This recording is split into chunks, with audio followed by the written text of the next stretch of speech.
And here we are talking mostly about the new alpha and what will be next. So, Val, guys, you can post questions in the chat as soon as you got them. And Val will answer after his presentation. Also, you can use this open option, share your video and audio, and you'll get on the screen during the discussion. That will be very nice to see you and hear. So Val, I pass microphone to you. Val is the release manager for our new major version, Ignite 3. Thank you so much. Thank you, Ksenia. Hello, everyone. Nice meeting you again. Yeah, so what I want to talk about today is Ignite 3, and in particular, basically, give an update of the progress that we've made in the last several months, and the Alpha 2 release that has been released in June, in the end of June. That's quite a big milestone for us because we have several very important features included in this release, and I will obviously talk about those features in more detail. But before that, just to recap, right? I mean, I don't know if every one of you is familiar with the Ignite 3 project in general and what we're doing there. So I wanted to give just a quick recap of what is going on and why we're doing this in the first place. So this Ignite 3 project, I mean, in short, it's just a next major version of Ignite, and essentially kind of a next generation of the platform that we want to create. And there are two major goals, and those goals are pretty generic, although obviously we have specific features that we want to include into the project in order to achieve those goals. And again, I will talk about those in more detail. But the goals is to do kind of general modernization of the project, of the product, more kind of an architectural level, and on the API level as well. So one of the things with Ignite, if you look at Ignite to the DEX, it's been there for a while. It's been there for several years, and it went through very significant transformation, in terms of use cases it covers, in terms of kind of functionality it provides and this kind of things. But it never went through any significant transformation in terms of architecture or APIs or kind of user experience, developer experience. And because of that, it's a very flexible and powerful platform, of course, but it's not very easy to use, especially for newcomers, for beginners. There is someone who just comes to the website, to the Ignite website, downloads Ignite, and tries to either play with it or maybe develop with it. It's not easy. There are a certain amount of usability issues as well. So what we want to do with Ignite 3 is, as I said, to modernize, which covers several changes in the architecture. Things like modernizing the protocols for data replication, these kind of things. Again, I will go into more detail on that. And also the second goal is to improve usability, and that's probably even a bigger goal, because we really want to make sure the product is much easier to use for newcomers, or not even for newcomers only, but for people who are experienced with the product as well. That obviously includes API changes, but also it includes we are going to rework, and we are currently reworking the way Ignite works with the configuration and with the data schemas. Again, I will cover that in more detail. We also have the unified Cli tool, which is kind of a entry point to all the operations, and we're also working on simplified installation and upgrade procedures for the project as well. So in the January of this year, so several months ago, we had the first build of Ignite 3 released. The project started, by the way, in October or something like that last year. So it's pretty young at this point, although we made quite significant progress already. So in January we released Alpha 1, which was very basic. It was kind of the goal was just to demonstrate kind of the major usability improvements that we expect in Ignite 3, and mainly the changes in the installation procedure. And we also wanted to show the CLI tool, which we want to have in Ignite 3. So CLI tool, the idea of the CLI tool essentially came from the fact that we have multiple tools right now, multiple scripts and multiple other things that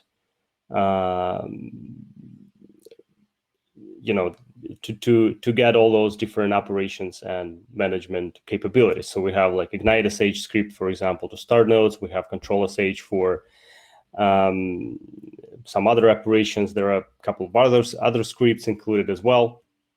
There is Visor command line, which is a command line tool also included in Ignite. So it's kind of it's a little bit convoluted. Obviously, it's the whole kind of a zoo of different tools over there. And we want to have a single unified tool which uses kind of a single approach to everything, right?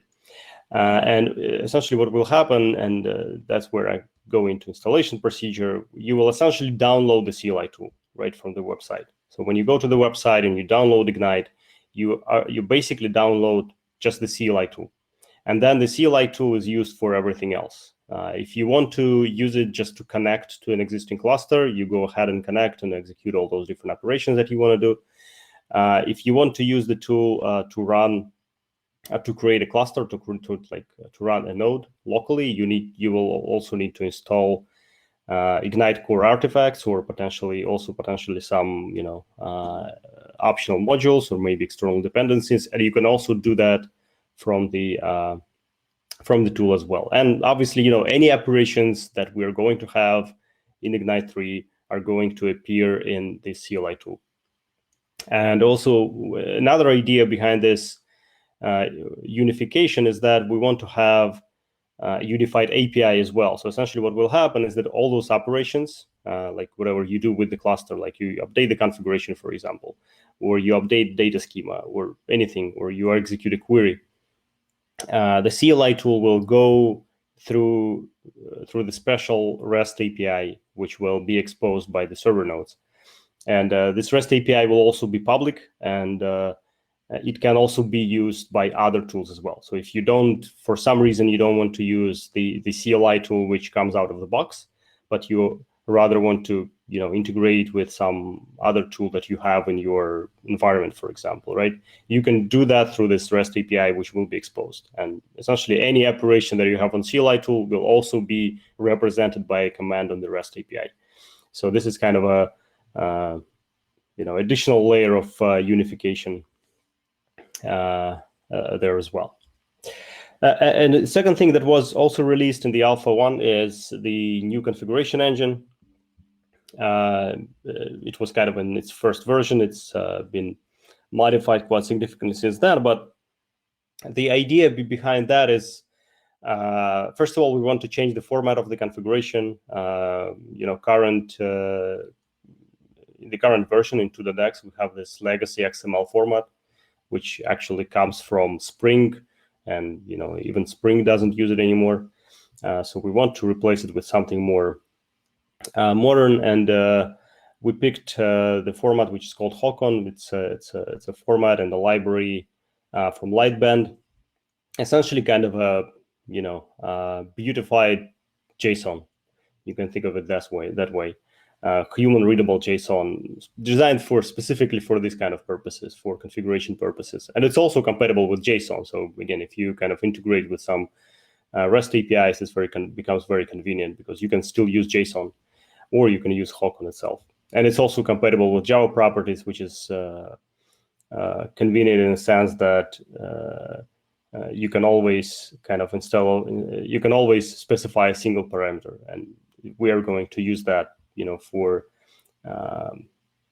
dynamic updates. So in the CLI tool, for example, if you want to update specific parameters, you will just specify in this Java properties format.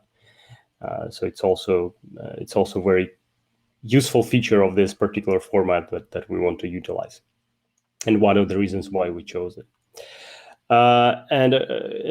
Second goal of this engine is to make configuration more dynamic. So right now, the way Ignite works with the configuration is that there is a file which you create, and then you start a node with that file. And if you want to change something, in general case, you essentially need to stop the node, change the file, and then restart this node. There are certain kind of knobs here and there for some of the parameters, but there is no consistency. There is no kind of unified procedure for this. We want to change that. So this engine will kind of natively within the architecture itself support dynamic updates of any parameter in runtime. Of course, you will not be able to update any parameter because some of the parameters cannot be updated in runtime just because the way it works. But there will be kind of clear separation of static dynamic parameters. And for dynamic parameters, you will have a unified API, unified procedure of how you can update this parameter in runtime.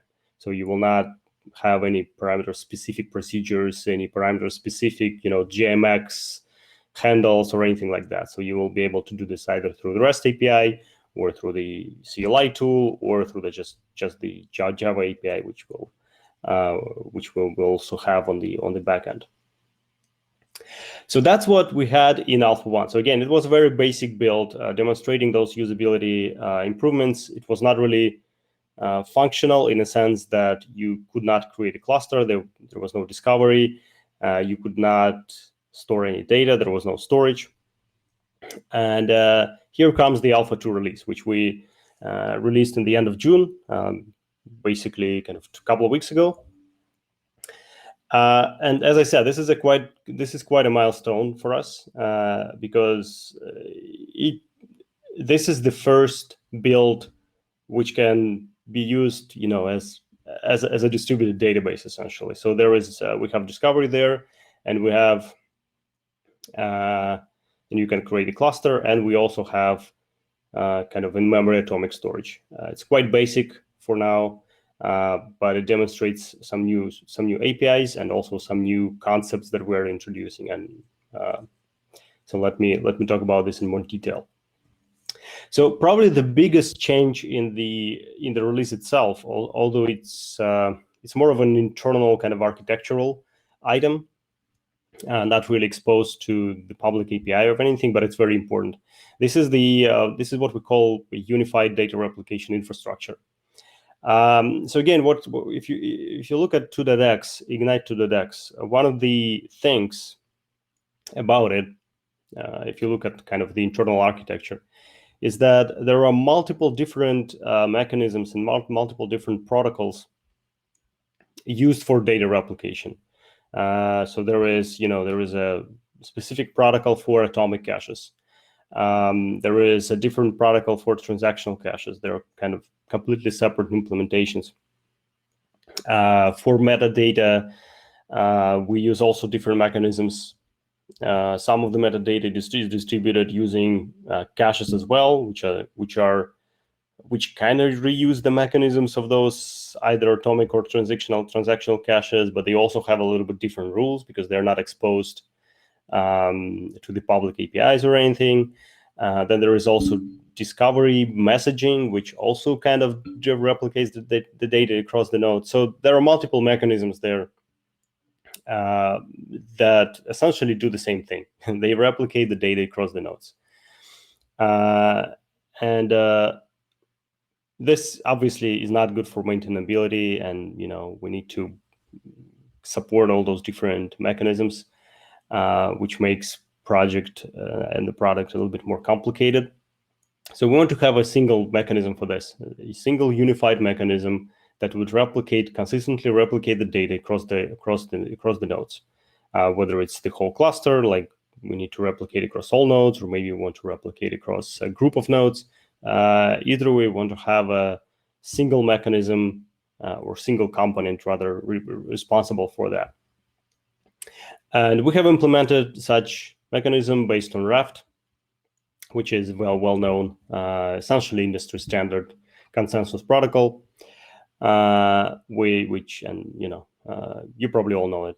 It's used by many systems, and it will have multiple usages. And the first use that we also have already implemented is what we call the meta storage. The meta storage is essentially an internal container for any metadata that we can have. Like obvious example is configuration parameters.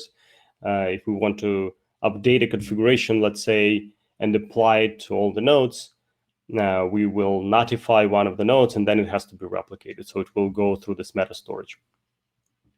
Another example is discovery, and it actually becomes the foundation for discovery as well. As I've mentioned, discovery also replicates some of the data in Ignite 2.x, and we are going to have this in through Ignite 3 as well. But we're going to replicate that data through the meta storage as well. So we use the meta storage to replicate the data and to exchange the information about the nodes and these kind of things within discovery. And with the combination of the Swim membership protocol, also kind of one of the well-known protocols used for these purposes, we get the discovery mechanism, so which kind of modernized discovery mechanism if you compare it to 2.x. It's more lightweight. It goes through, utilizes well-known algorithms, well-known protocols. So it's kind of more battle tested. And it also offers better split brain protection out of the box if you compare it to 2.x as well. Because with 2.x, you essentially need kind of custom plugins in order to achieve that, or you need to integrate with Zookeeper. Like there are multiple ways of doing this. But by default, you don't really have good split brain protection. With this discovery mechanism, we're much closer to that. So that's the first kind of, again, this is the first, this is probably the biggest company that we've implemented in this release in Alpha 2, although it's more of a internal architectural change, right? Now there are a couple of things that we actually have on the public API. First of all is the schema-driven architecture approach that we're taking for Ignite 3. So this is also kind of a one of those usability issues that we want to solve and that require significant architectural changes within the product itself internally. So what happens is that in Ignite 2.x, there are multiple ways, multiple schemas essentially, multiple representations of data schema. There is the first of all, there is the cache, right? The first layer is the cache itself, which is essentially schemaless. You just create a cache, and you can kind of, you can put any keys and any values there. There is no schema validation or anything like that. Then there is the binary object schema. So when you serialize an object, a schema is created for that object. And it's automatic. It happens implicitly within the system itself. So the user doesn't have any control on that binary object schema. And then there is SQL schema, which is explicitly created by the user. So you either create a SQL table or, provide this in the configuration. But either way, you specify which fields you have and these kind of things. So we have this kind of three different things, and binary object schema and SQL schema can divert sometimes in certain circumstances, creating kind of unpredictable, counterintuitive behaviors. So again, this is one of the things that we definitely want to address, and we also want to make sure that schema is fully dynamic. It's also dynamic right now, but with certain limitations. In Ignite 3, we'll just have an ability to change schema in runtime, and this also will be part of the architecture. So the whole point of the schema-driven approach, schema-driven architecture, is that we will always have a one-to-one match between tables and schema. So for any table that you create, you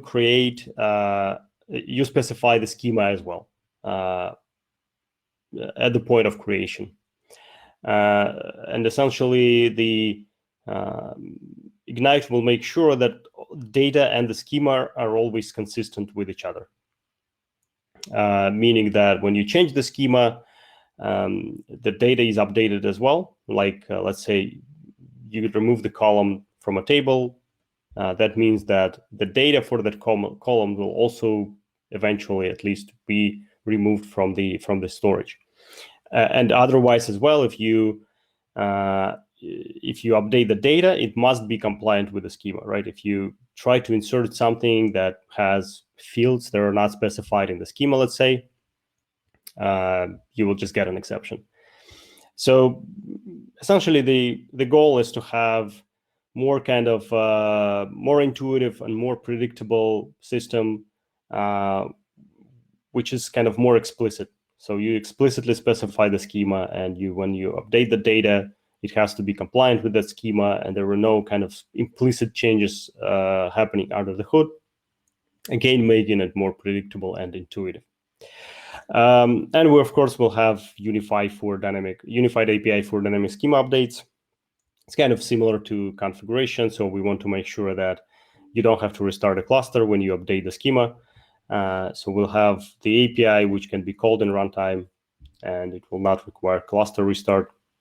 And there will be, of course, the Java API as kind of as a basis on the backend, and then the REST API for Cli Tool that will be exposed there in the Cli Tool as well, potentially. Not potentially, but eventually we will also have DDL, of course, when we get the full SQL support. Of course, all that will be exposed in DDL statements as well. But again, like when we talk about unified APIs, and that goes for anything, for configuration, schema management, or anything else, what we actually mean here is that the mechanism is always the same, right? So whether you use Java API, REST API, DDL, anything, it all actually goes to the same kind of backend mechanism. So these are just the APIs on top of it. And so finally, there is the new data access API, that's probably the biggest change in terms of what is exposed to the user, right? So this is there is the table API, and I'll show it in the code. There are a couple of code examples included with the release, and I will show it to them after the presentation. But basically, there is the table API, which is kind of tuple based, and again, it will be more clear when I show examples. But the idea is that the primary API is kind of more low level. So you work with tuples, or essentially collections of values, primitive values. And those tuples, as I said, they must be compliant with the schema when you insert it into a table or update something. And on top of the table API, which again is kind of a low-level tuple-based API, we will have multiple different views, which will provide different APIs for the user, while reusing again the same storage and the same schemas and the same mechanisms under the hood. So as an example, we'll have a key value view. Again, I'll show it in one of those examples.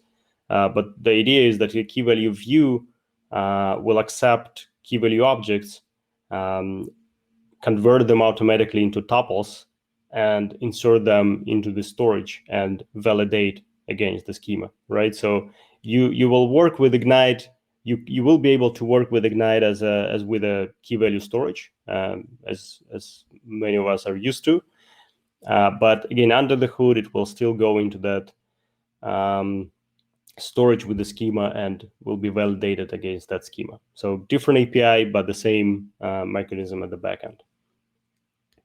So before I actually show the examples and we look at the code, let's talk about what's next. So we are obviously not stopping there. We're working on multiple different things, and there are a couple of big additions that we expect in the nearest future. First of all, SQL engine based on Calcite. That's actually that's not a new theme. Obviously, the Apache Calcite development has been in works for quite a while. It started actually way before Ignite 3 started. The idea is basically just to replace H2 with Apache Calcite. There are multiple reasons for this. essentially we at some point we started hitting certain limits with H2. And one of the things that we have done, we essentially forked it and made some changes on our own. But even that does not allow us to overcome all the limitations that it has. So in the Apache Calcite is a newer engine which is designed essentially for this kind of purposes, where you have a certain storage, a certain database, and you want to build SQL support on top of that storage or database. That's exactly what we're doing, right? And if you compare it to H2, it provides wider SQL support. It's much better at optimizing queries and essentially kind of creating execution plans for certain queries. So we expect that we will require much less manual optimizations when we work with kind of complicated SQL queries, and just higher overall performance and overall efficiency is much better when you compare it to H2 in terms of like memory consumption, CPU consumption. H2 generates a lot of objects, Java objects, for example, creating a lot of pressure on GC, these kind of things. Calcite, on the other hand, is much more efficient and also provides much more control. So we can create our own runtime, which is more specific to our needs and these kind of things. With H2, as I said, we have much more limitations there. So again, this is, as I said, this is something that we've been developing for a while, but the current plan is to include that in Ignite 3, and most likely it will be actually included, at least in the first version, as a first iteration in the next alpha release in a few months. And other things that we work on is transactional support. So we obviously have transactions in 2.x, but they cover only key value API, but not SQL. We had essentially there was an attempt to create SQL transactional support for SQL, but it is still in beta and it's not really maintained. Essentially what we want to do in Ignite 3 is create a unified mechanism for both key value and SQL, and kind of create a single transactional model for working with the data in Ignite, and that will be applied to any APIs that you use. So that's kind of the general idea.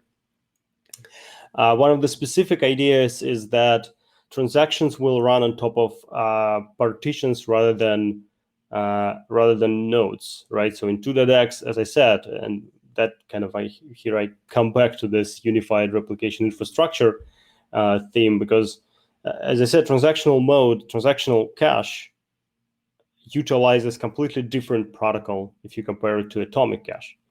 So what we want to do here in Ignite 3 is that transactional protocol, whatever it would be in terms of implementation, it will work with partitions as primitives, essentially. And within partitions, we will still utilize the same infrastructure for data replication. So this creates several advantages. First of all, we reuse the replication infrastructure. We reuse the Raft protocol, which we use for everything else. So that's the first advantage. Also, that essentially means that we don't have the separation between atomic and transactional modes anymore.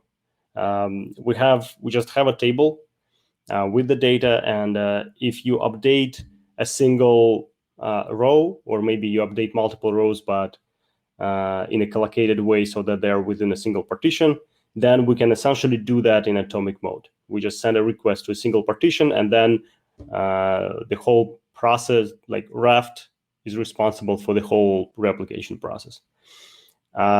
If you, on the other hand, if you update multiple rows that are in multiple partitions, in different partitions, then the additional transactional protocol kicks in, which updates multiple partitions. But again, within partitions, Raft is still responsible for replication. So it happens automatically depending on essentially which data you update.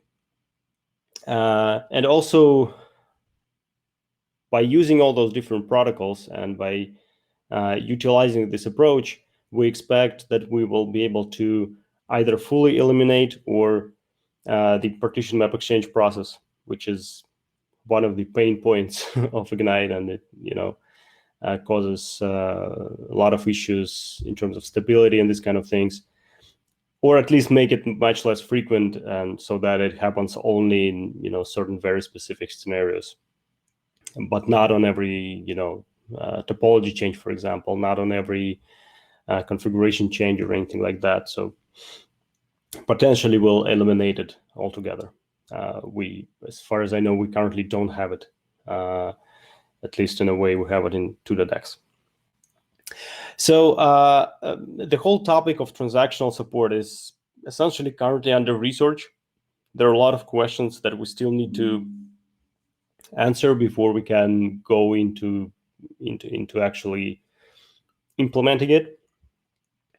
So the research is happening as we speak, but there is the first version of the API, which was presented by one of the committers, and it's available on the dev list. So there is a discussion going on. It actually happened just literally several days ago, last week, I think. So if you're interested, feel free to join the discussion and leave your feedback. We're definitely interested in that. In terms of the timeline, so as I said, right, so we have alpha first. The first alpha was released in January this year, and we also had the second alpha released in June, a couple of weeks ago.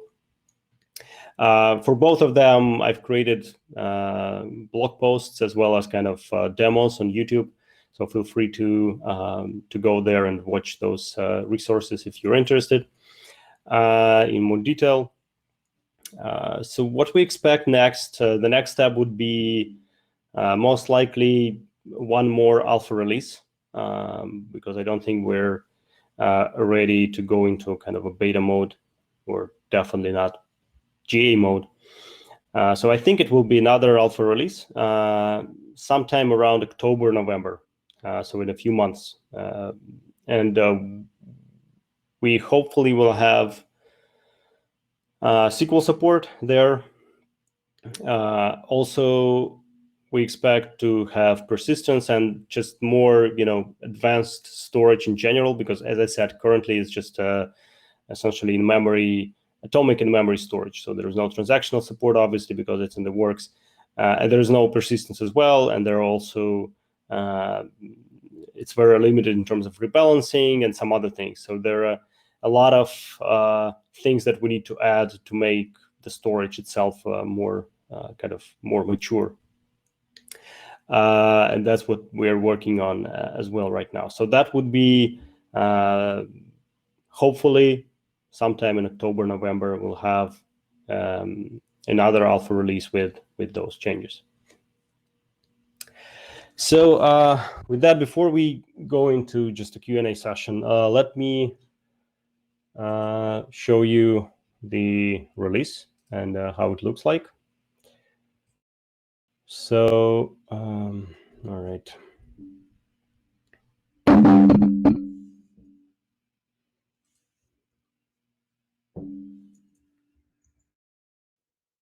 I'll just go to the Ignite website. I'll just show you the installation procedure. So I'll start from the beginning. I start from the Ignite website, and I will download Ignite from the website and also show you how you can install it. So I actually go into the documentation right now.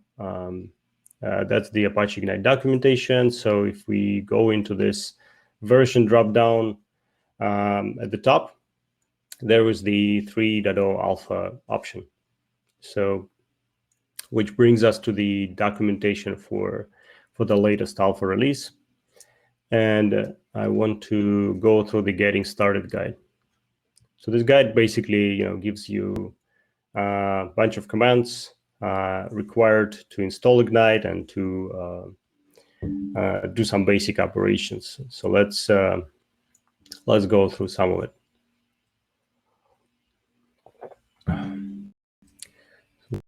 So the terminal screen.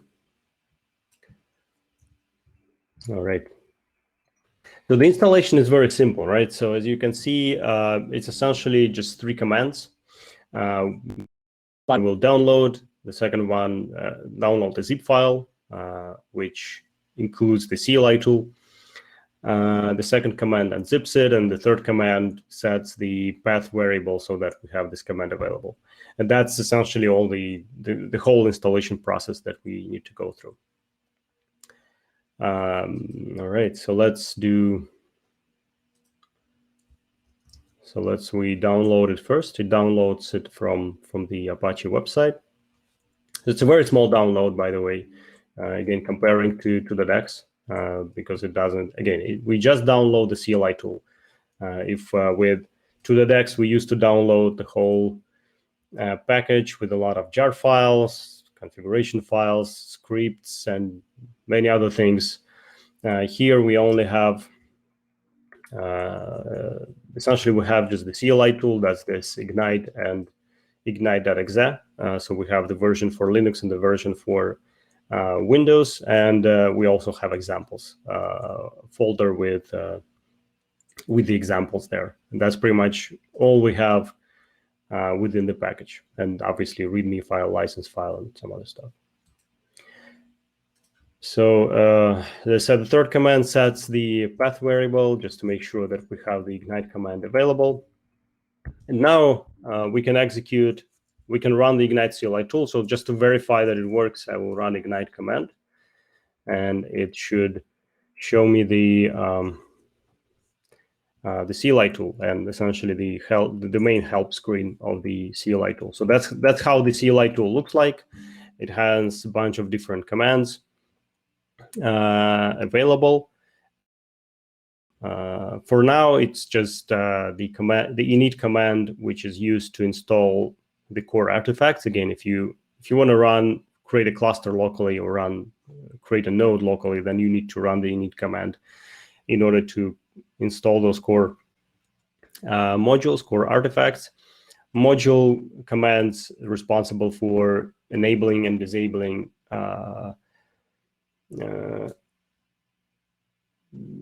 optional dependencies or optional Ignite modules, or just additional Maven dependencies if you have your own code that you want to include, for example, or some additional dependency for compute or something like that that you want to have statically within the node. So that's what you can use the module commands for.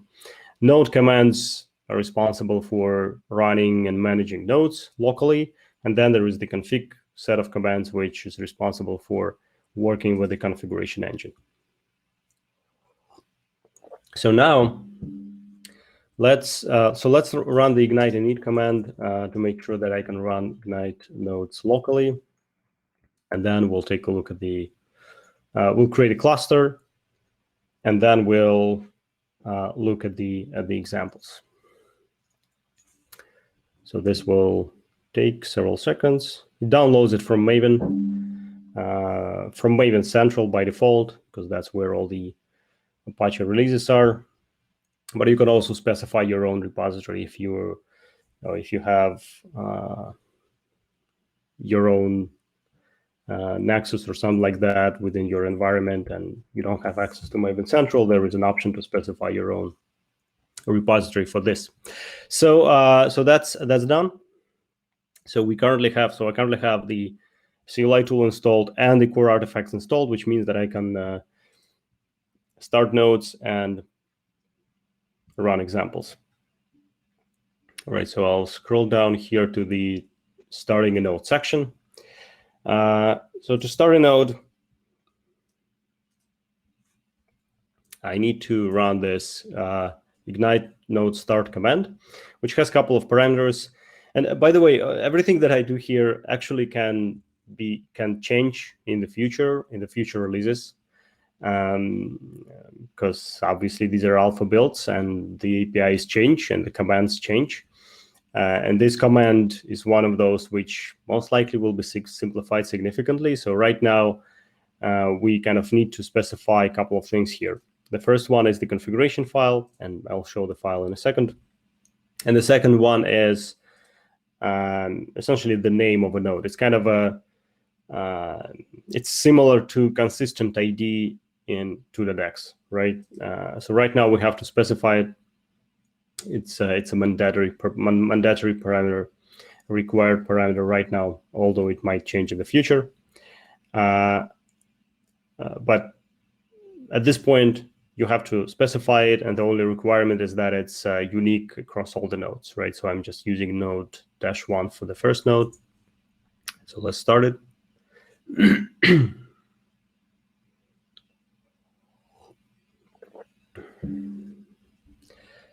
All right, and it runs it within like as a separate starts it as a separate process, and it also shows the log file right here, so that we can inspect it if needed. Let's start one more node as well. We'll have a small cluster of 2 nodes running here locally on my laptop. So this also takes a second. And we can look at the log file as well, like this. And one of the things that we can notice is that there is the topology snapshot printed out here. And it actually shows that we have 2 nodes in the cluster, node 1, node 2. So we have the names, and the IP address is the same, which is my laptop's IP address. So it all means that everything works as expected. We have 2 nodes, and they discover each other. So we essentially have this small cluster of 2 nodes.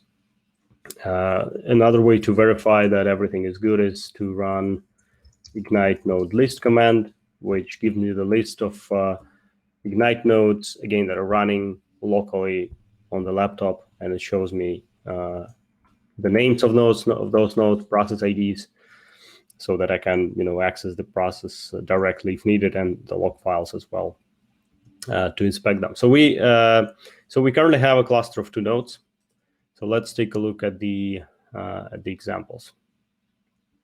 So examples, just as with Tuple, examples are shipped as the as a separate project, separate Maven project, included in the package under the examples folder. So it's actually similar to what we have in Tuple. So this will probably take a couple of minutes to open the project. So if there are any questions on anything that I've talked so far about, feel free to jump in and ask me. Maybe there's anything in the chat, Ksenia, let me know. Yes, we do have a lot of questions in the chat. And let's Right. start from the beginning. So NoGMX asked Essen. So what can we say about the GMX? You can open the chat and check the question. Yeah. Oh, that looks awful, actually. Sorry to say. So which one? I can the first one. So NoGMX. That was the question, the first one. No, JMX will be there if that's the question. Yeah, sure, but was no. Oh, okay, I see it now. Yeah, no, I mean it's not there right. It's not there right. But yeah, I'm sure we'll have JMX for sure. And one more question before you start: will there be any performance benefits or reduced memory footprint from the schema-driven architecture? I don't expect any. So this is just the validation. We are yet to run benchmarks and everything, and I'm sure in the first version we will have some degradation. I would not be surprised by that, but generally speaking, I don't think there is any something that will cause performance degradation because of those changes. Okay. In terms of it was about benefits. Yeah. Sorry, I misread the question. And performance. Yeah. So I mean, I would actually expect reduced memory footprint because here's the thing. So the binary object protocol, which we have right now, it is essentially a protocol which is used for any in Ignite. So it's a universal serialization protocol which is used for not only as a data storage format, but as a serialization protocol for like communication and other things. And that creates a lot of requirements for this format and for this serialization protocol. It has to support kind of complex objects, nested objects. It has to support cycles and these kind of things. In Ignite 3, we essentially kind of separate those two things. So we have the data storage format, which is this tuple based, and I will show it in a sec. But then there will be a separate serialization protocol for communication. And the data storage format is just a set of tuples of primitives. So it's a much more lightweight structure. It doesn't have complex, nested objects. It doesn't have cycles. It doesn't have all those things. And therefore, we can make it much more lightweight in terms of memory consumption. So in terms of the memory footprint, I actually expect that to be improved because binary object format is not very efficient because of those reasons that I described. In terms of performance, that's hard to tell. As I said, we are yet to run benchmarks, and I'm sure in the first iteration it will probably be slower than 2.x. But yeah, we'll do our best to make it as fast as possible. I don't think it's I don't think there is anything fundamental that will force it to be slower than 2.x. Whether it will be faster, I don't know. I mean, this particular change doesn't really necessarily, means that there will be a certain benefit, but we'll see. Again, the mere fact that we reduce memory footprint might improve performance. So we'll see where it goes. Good. So are we ready to start the demo, or we can proceed with the questions because we have a lot in the chat? Yeah, we can look at the code really quick, and let's do. I think it's. I will just because I'm pretty sure if I try to run it, it's going to be really. Why is it okay? All right, I don't think it's ready. Let's do a couple of more questions then.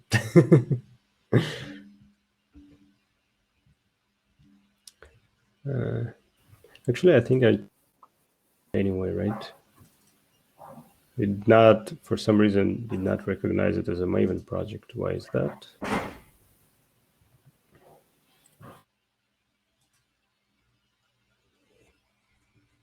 Okay, what is? I think there are a couple more questions. And we have questions from Courtney about schema change.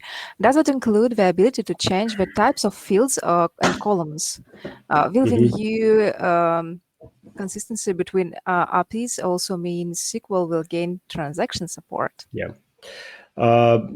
So the general answer is yes and yes to both questions. So in terms of changing the types of fields and columns, so you will be able to change the type most likely within certain limitations. Like there are there's no mechanism right now, but we've had some discussions around that. So we obviously allow to change fields, change the type within kind of a compatible set of types, right? If you change from, I don't know, from integer to long, that's definitely not an issue. So you will be able to do that. If it's an incompatible change, if you change from, I don't know, string to integer or a varchar to integer, that's obviously a little bit more complicated. Maybe we will provide some mechanisms around that with certain mappers that you can provide. or kind of converters, and it will go through the data that you have. But that's up to a discussion at this point. And in terms of consistency, yeah. So hopefully, again, this is the whole transactional support theme is under a lot of discussions right now, under a lot of research, and there are a lot of questions we need to answer. But generally speaking, yeah, ideally, I would definitely like to have this kind of unified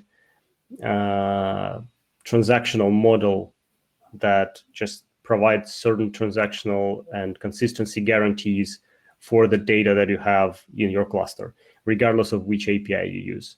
Because we currently have this kind of weird situation when we have transactions, when we have SQL, but when you run SQL, you actually don't have transactions. So it's this is something that we want to change, and we also don't want to create, again, multiple different protocols and support transactions kind of separately for SQL. But obviously the question is how we support this and what would be the actual protocol and the actual implementation, and this is currently under discussion. But the answer is hopefully yes. So are we ready for the demo, or shall we talk? Yeah, I'll just go through the code. So as I said, I don't think I will run it because, first of all, it did not recognize it as a project for some reason, and also it's probably not gonna make a lot of sense. So you can run it on your own if you want to. Just open this project on your IDE, create a cluster, and then you can run examples. I just want to show you the APIs that we have, just to kind of visualize all those things that I've been talking about. So that's the table example. Table example is shows that primary table API that I've mentioned that works with tuples. So there are several steps. Note again, this is just to connect to the cluster. So we have a configuration file and we have a node name. So it's kind of similar to what we've done in Cli Tool, but here we just use Java API for the same thing. So then we create a table. So as I said, the create table method accepts the name of the table and the schema. So currently it's a little bit convoluted API. So we probably will switch to kind of more simplified builder API. So don't concentrate kind of actual methods and invocations and all those lambdas here. It's a little bit complicated, but the idea is that when you create a table, you specify the schema, and all we do here is essentially list the fields with their types. We also specify whether those fields are nullable or not, and we also specify indexes as well. The primary key index and potentially other indexes as well.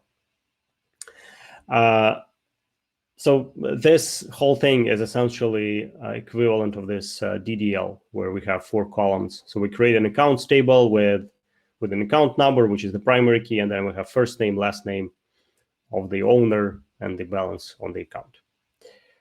So again, the main point here is that we specify the schema when we create the table, right? And then we can update it in runtime, but whenever you insert data or update data, it has to be compliant with the current version of the schema. So then we do an insert operation. So as I said, it works with tuples. So this table API, so yeah, this, by the way, so it gets me the table API. So that's what I refer to when I'm talking about table API. That's the table instance, which provides a set of methods to update tuples and read tuples. So tuple is essentially, again, just a collection of primitive values. By primitive, I mean a certain set of types that are supported for our schema, right? So we treat string as a primitive here as well. But in terms of our schema, so we essentially have a certain set of types that we support. And a field in a tuple can only have one of those types. And if you have a complicated objects that you want to insert, then you can do this in binary format. So we'll have kind of a blob data type as well. So to create a tuple, there is a Tuple Builder API, which is just a convenience API to create a set of those fields. We set the values. So we set the account number, balance. The build method creates a tuple, so it's just a typical builder pattern, and then we just insert the tuple into the table. So it's kind of similar to any SQL database, right? So you will kind of do the same with the SQL API with the insert statement, but we do have on the Java API as well. And then we can do a read operation as well. Again, it's very straightforward. We also create a tuple here for the primary key, which means that we'll create a tuple with just the count in it, because the account number is our primary key. If the primary key contains like a couple of fields, then we'll create a tuple of those with those two fields here as well. And then we just execute the get operation with that tuple, and we get the account tuple back. And again, this record is just the whole the whole row. Basically, it will always contain, when we use the table API, it will always contain all the fields that we have. If you want a subset of fields, that will be actually solved with the views that I've also mentioned. So that's the table API. There's also a second example. Okay, that was faster. That's good. So this is an example of a view. This is one view that currently works and is currently available. We are going to have more views, and I will talk you through this. But this is just an example of one of those views, again, which is currently available. So it starts the same way. It creates a table with the exact same schema, so it's all the same. That's where it gets different. So this accounts object is an instance of a table API. So that's the one that we used before. But now, instead of just working with the actual with the table API, we create a key value view on top of it. So we do accounts.key value view, and we get an instance of this key value binary view. Binary view means that it also works with tuples, but it kind of separates key and value fields. So here, instead of inserting the record, inserting the whole record with all the fields, we actually separate it into two separate tuples. First for the key, and second for the value. And obviously, the key contains only the account number, and then the value contains everything else. And we use just our regular put method with the key and the value like this. And we obviously read it back using the same key object which we have already built before, and it will give us the value tuple. But now, if we compare it to the table API, which gave us the record with all 4 fields, here we get only here we actually will get the value tuple with just 3 fields: first name, last name, and the balance that do not belong to the key. So again, it just kind of separates key fields and value fields. Again, just so the whole idea, the main idea here is that this is just a view, right? So we created a view based on the same exact table with exact same schema that we had for the table API. So it reuses all the underlying mechanisms, underlying replication protocols, schema validation mechanisms, and everything else. But it creates different API. So this key value binary view is kind of, all it does, it separates, key fields from value fields, but we'll have more sophisticated views as well.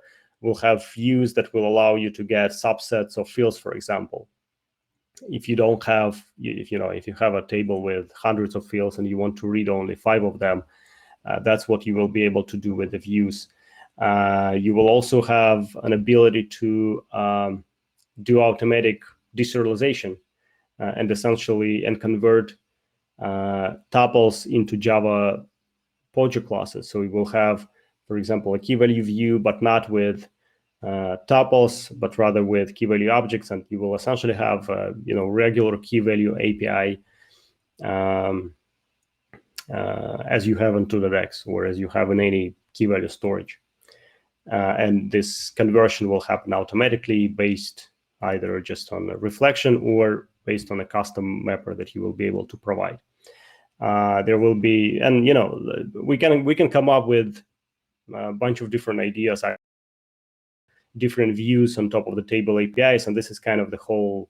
Again, this is the whole idea behind this. So we have the table API as the basis, as the low level, but you don't really have to use the table API if you think it's too low level and it's not that convenient for your business logic. You can always use all those different views that we'll provide on top of it, but the underlying mechanism will always be the same, regardless of which view, which API you use, whether it's tuple API, key value API, or anything else we come up with. So yeah, so that's all I have. I think there are more questions, right? Yes, sure. We have a chat full of questions, and by the way, we have also the button like share audio and video, and we will be happy to hear your questions from you guys. So if you would like, please push that button, and I will add you to the screen, so you can ask your question by the voice. And while you are thinking about that and looking for the button, here is the other question. That's a tricky one. The new features look sexy. Thanks, Tobias. When do you expect the first stable release? I think we should not expect anything earlier than mid next year. And that is probably optimistic. So yeah, so this year, I think that sometime in the beginning of the next year, Q1, maybe beginning of Q2, we hopefully will have like a beta version that will have, if not all the features, but the majority of the features that we want to have in the product. So it will definitely have like transactional support. It will have, at least in kind of first iteration, it will definitely have all those storage improvements that I've been talking about and required features for storage like persistence, rebalancing, and all that stuff. We'll have SQL support. We'll also be working on adding or migrating the compute grid from TutoDex. So it will have SQL, it will have compute grid, it will have all the storage capabilities with the transactional support. And that, we feel that this will be kind of a good milestone to release a beta version that can be actually used for beta testing of some use cases. So that's kind of beginning of the next year, probably closer to the end of Q1, I guess. So February, March, that time frame. Again, it's all very approximate, obviously, but that's what we're looking at. And then, yeah, depending on how it goes, actually, we it's hard to predict. It obviously will take some time to stabilize, and hopefully we'll have some beta testing going on, and we'll get some feedback. And yeah, depending on how it goes, after we have a beta, after several months, I guess we'll hopefully have a GA version. So but still, as I said, it's obviously not earlier than mid next year. Probably like Q3, Q4, the last half of the next year is more realistic scenario. So upper right corner, audio and video button. And next question. Has there been any discussion about how much of Calcite will be exposed to the client? When using Fig client, it will be hugely beneficial to be able to work with Calcite APIs directly to provide custom rules and optimizations to better suit organization needs. What can you say about that? I don't think there have been any discussions like that, to be honest. I think that, like Calcite engine, for the most part, is treated as an internal engine for the query execution, and we just expose the the SQL API, right? The ability to run SQL queries. But we can have this discussion for sure. I don't think, I haven't heard anything about this kind of stuff, but I'm curious to learn more. So Courtney, was, can you please email us on DevList about that? Yeah, just create a discussion on DevList, and our SQL gurus. I'm sure they will be happy to discuss that, because I'm not one of them. but there are some more questions about Calcite, of course. Does the change between Calcite and H2 has an impact on JDBC drivers? Not in what sense? I guess my question. JDBC driver is a standard API, so we obviously we still plan to have them. They will probably need to be modified or even re-implemented. But in terms of the functionality the JDBC driver provides and the API it provides, it's obviously a standard API. So I'm not sure I understand the concern. So that was Tobias, if you have any particular concerns about this, let us know. We'll take a look. Will it be possible to provide a custom cache store still? And will these changes enable custom cache stores to be queryable from SQL? So many SQL questions. Yeah, that's a good question. That's actually one of the topics that is also under discussion. And it's also kind of in the realm of this transactional support. I don't know if we will have a cache store in the way we have it right now, although we certainly want to support this kind of use cases.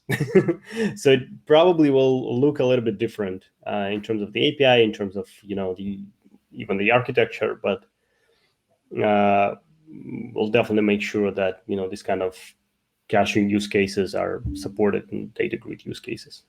But we might take a little bit different approach. But again, this is I know I'm not giving precise answer here because I don't really have it. This is something that is being discussed, and again, feel free to join the discussions as well. It's happening on the dev list. Is the build in Discovery using multicast? Right now, it does not. So right now, actually, I guess I didn't show the configuration file. So right now, it's going to change though. But right now, you just specify set of IP addresses, basically. I guess it's analogous to the VM IP finder that we have on 2.x. But we'll have, and there is no concept of IP finder yet, but we'll probably have something similar in the nearest future as well. And I don't know whether it will have multicast feature like option or not, but it will definitely have some flexibility and some options there.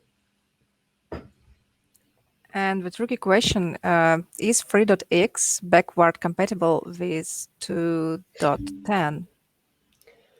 No, it is not. So obviously it's a different API, as you can see. It's also different data format and different a lot of things, really. So in terms of compatibility, so of course it's not compatible. So you will need to change the code. You will need to migrate the data and these kind of things. We do plan to make sure that the effort that is required to migrate from 2.x to the new version is kind of minimized as much as possible. So for data migration, we'll have some automated tools, obviously. so that you can just convert the to.x storage into the new storage.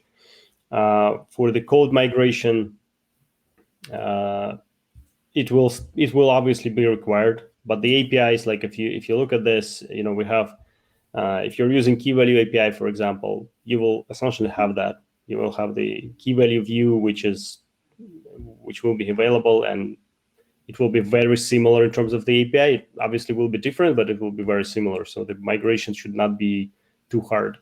If you're using SQL, it's obviously still SQL. Although again, it's a different engine, so it might require some modifications, but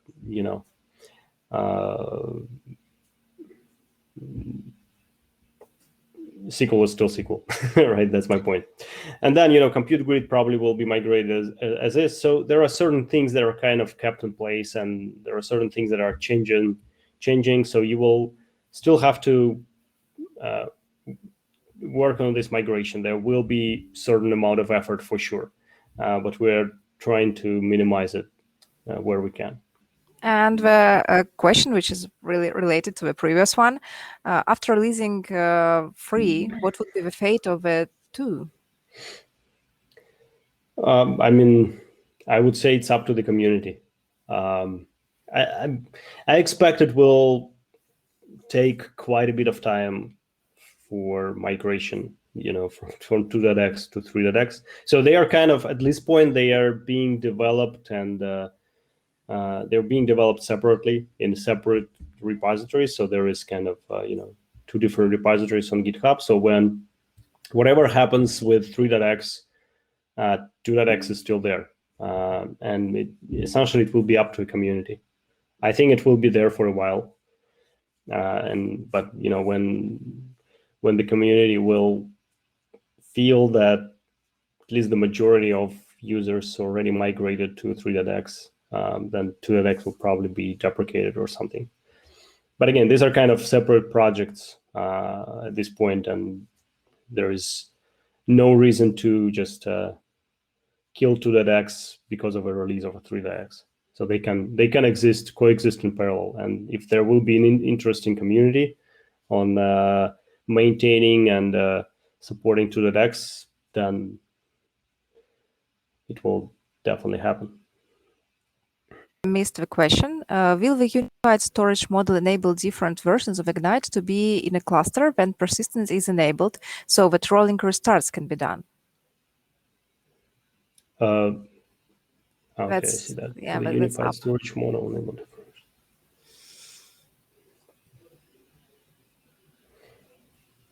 That's a good question. I don't know.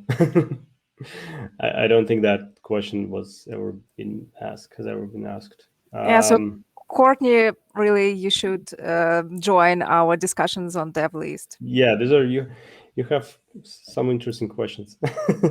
That's very important just to join, not only to people who develop Ignite, but also we would happy to see here people who use Ignite a lot, and probably you can show some different angles to the yeah, problem. and like I say, just as a general remark, like that. Right now is the perfect time to ask this kind of questions. And that's probably, that's one of the reasons why we have all these events, and, why we release alpha builds as well, so that we kind of keep the community in the loop and give everyone the chance to provide feedback. So yeah, Courtney, please just join the dev list and drop your questions there, and we'll be happy to discuss. And you will have a lot of people who are much more capable of answering these questions than me, I guess. And that will be really interesting, because probably nobody yet thought about that. And you will keep the indexing SPI, I hope. So will we?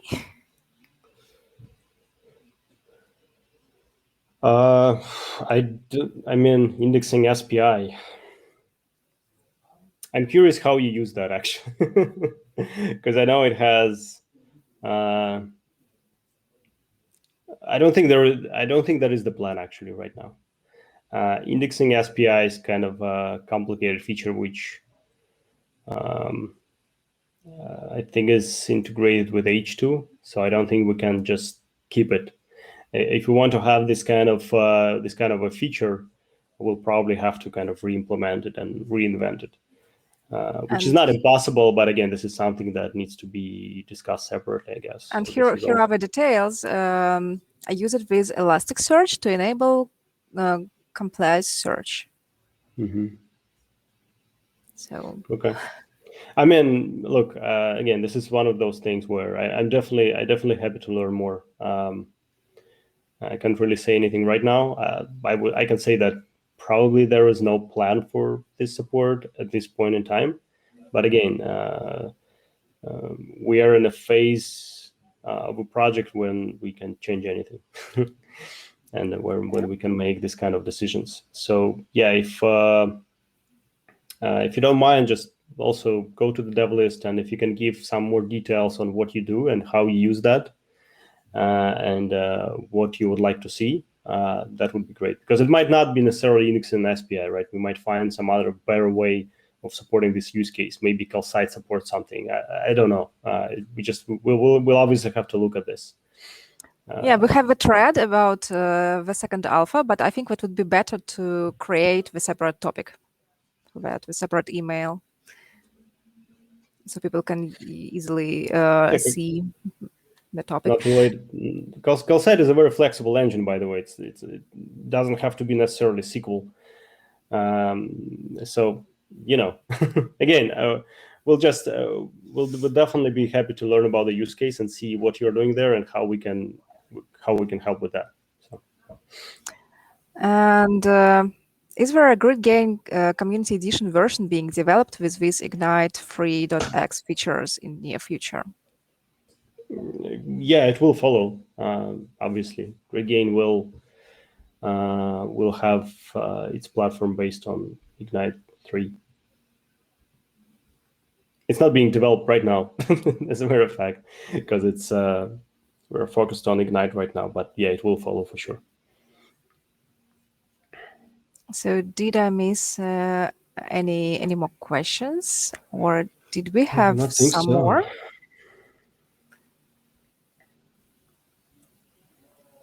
So please, we still have like 9 minutes of our meeting.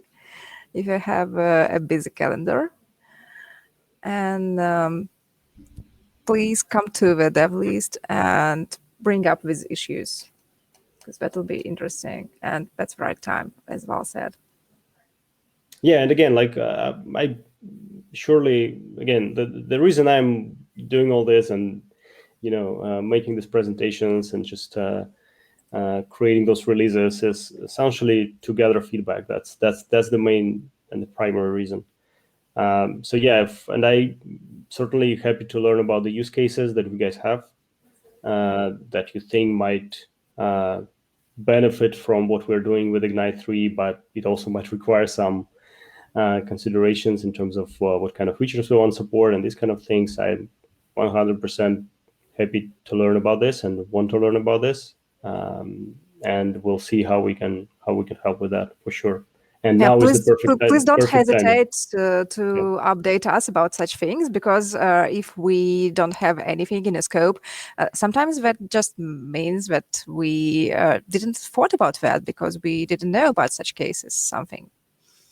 That's not because we thought about that and we decided that it's not necessary. Yep. Mostly not. Exactly. Yep. So, if that's all, thank you a lot for your feedback, for your questions. I'm waiting for you on the dev list, and let's keep that discussion here. Thank you very much, Val, for your presentation and demo and answering all the questions. Sure. And see you soon on our upcoming events.